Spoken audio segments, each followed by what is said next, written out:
ತೊಂಡೆಕಾಯಿ ಪಲ್ಯ ಮಾಡೋ ವಿಧಾನ ನೋಡಿರಿ. ತೊಂಡೆಕಾಯಿ ಮಾಡೋದು ಹೆಂಗಂತ ನೋಡೋಣ ಬರ್ರಿ. ಒಂದು 1/4 kg ಅಷ್ಟು ತೊಂಡೆಕಾಯಿ ತೊಳೆದ್ಬಿಟ್ಟು ಹೆಚ್ಕೊಂಡಿದ್ದೀನಿ ರೀ. ಉದ್ದುದ್ಕಾಯಿ ಹೆಚ್ಕೊಳ್ರಿ. ಒಂದು 4 ಮೆಣಸಿನ್ಕಾಯಿ, ಒಂದು ಈರುಳ್ಳಿ ಹೆಚ್ಕೊಂಡಿದ್ದೀನಿ ರೀ.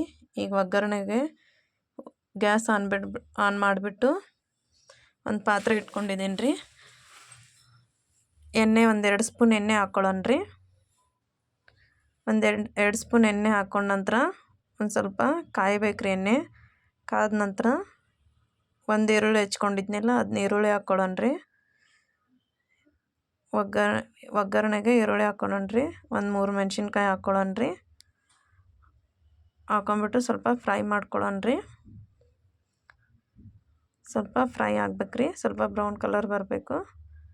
ಸ್ವಲ್ಪ ಫ್ರೈ ಆಗಬೇಕು ನೋಡ್ರಿ. ಒಂದು ಸ್ವಲ್ಪ ಫ್ರೈ ಆದಮೇಲೆ ಉದ್ದುದ್ಕಾಯಿ ಹೆಚ್ಕೊಂಡಿರುವಂತಹ ತೊಂಡೆಕಾಯಿನ ಹಾಕ್ಕೊಳ್ಳೋಣ ರೀ. ನೋಡಿರಿ, ಒಂದು 1/4 kg ಅಷ್ಟು ತೊಂಡೆಕಾಯಿ ತೊಗೊಂಡಿದ್ದು ತೊಳೆದು ಹೆಚ್ಚಿದ್ರಿ. ನೋಡಿರಿ, ಇವಾಗ ಫ್ರೈ ಮಾಡೋಣ ರೀ. ಎಣ್ಣೆ ಒಳಗೆ ಸ್ವಲ್ಪ ಫ್ರೈ ಮಾಡ್ಕೋಬೇಕ್ರಿ. ತುಂಬ ಚೆನ್ನಾಗಿರುತ್ತೆ ರೀ. ನೀವು ಮಾಡಿ ನೋಡಿರಿ. ಸೌತೆಕಾಯಿ ಪಲ್ಯ ಥರನೇ ಇರುತ್ತೆ ನೋಡಿರಿ. ಇವಾಗ 1 ಸ್ಪೂನ್ ಅರಿಶಿನ ಹಾಕ್ಕೊಳ್ಳೋಣ ರೀ. 1 ಸ್ಪೂನ್ ಗುರಳ್ ಪುಡಿ ಅಥವಾ ಹುಚ್ಚಳ ಪುಡಿ ಹಾಕ್ಕೊಳ್ಳೋಣ ರೀ. ಚೆನ್ನಾಗಿರುತ್ತೆ ರೀ, ಹಾಕ್ಕೊರಿ. ರುಚಿಗೆ ತಕ್ಕಷ್ಟು ಉಪ್ಪು ಹಾಕ್ಕೊಳ್ಳೋಣ ರೀ 1 ಸ್ಪೂನು. ಇವಾಗ 1 ಸ್ಪೂನು ಖಾರ ಹಾಕ್ಕೊಂಡಿದ್ದೀನಿ ರೀ.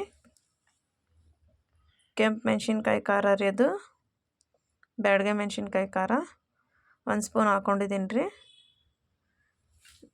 ನಿಮ್ಮ ಖಾರಕ್ಕೆ ಎಷ್ಟು ಬೇಕೋ ಅಷ್ಟು ಹಾಕ್ಕೊಳ್ರಿ. ತುಂಬ ಚೆನ್ನಾಗಿರುತ್ತೆ, ತುಂಬ ಟೇಸ್ಟಿಯಾಗಿರುತ್ತೆ. ಸ್ವಲ್ಪ ಒಂದು ಅರ್ಧ ಲೋಟದಷ್ಟು ನೀರು ಹಾಕ್ಕೊಳ್ಳೋಣ ರೀ. ನೀರು ಹಾಕ್ಬಿಟ್ಟು ಬೇಯಕ್ಕೆ ಬಿಡೋಣ ರೀ. ಇವಾಗ ನೋಡಿರಿ, ಒಂದು ಅರ್ಧ ಲೋಟದಷ್ಟು ನೀರು ಹಾಕ್ಕೊಂಡು ಚೆನ್ನಾಗಿ ಬೇಯಬೇಕ್ರಿ. ಮುಚ್ಚಳ ಮುಚ್ಚಿಬಿಟ್ಟು ಇಟ್ಟು ಇವಾಗ ತೆಗೊಂಡ್ರಿ. ಹೆಂಗೆ ಕುದ್ದಿದೆ ನೋಡಿರಿ. ಇನ್ನೊಂದು ಸ್ವಲ್ಪ ಕುದಿಬೇಕ್ರಿ.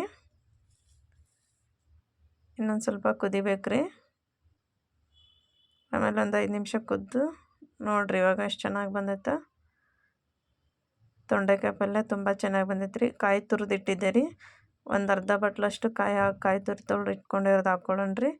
ಈ ತೊಂಡೆಕಾಯಿ ಪಲ್ಯ ನಿಮ್ಗೆ ಇಷ್ಟ ಆಗಿದ್ದರೆ ನೋಡಿರಿ, ಸ್ವಲ್ಪ ಕಾಯಿ ಹಾಕಿದ್ಮೇಲೆ ಸ್ವಲ್ಪ ಫ್ರೈ ಮಾಡೋಣ ರೀ. ಇವಾಗ ನೋಡಿರಿ, ತೊಂಡೆಕಾಯಿ ಪಲ್ಯ ರೆಡಿ ಆಯಿತು. ಈ ತೊಂಡೆಕಾಯಿ ಪಲ್ಯ ನಿಮ್ಗೆ ಇಷ್ಟ ಆಗಿದ್ದರೆ ಲೈಕ್ ಮಾಡಿ, ಶೇರ್ ಮಾಡಿ, ಸಬ್ಸ್ಕ್ರೈಬ್ ಮಾಡಿ, ಕಮೆಂಟ್ ಮಾಡಿ. ಹೆಂಗಾಗಿದೆ ಅಂತ ಕಮೆಂಟ್ ಒಳಗೆ ತಿಳಿಸ್ರಿ. ಥ್ಯಾಂಕ್ ಯು ರೀ.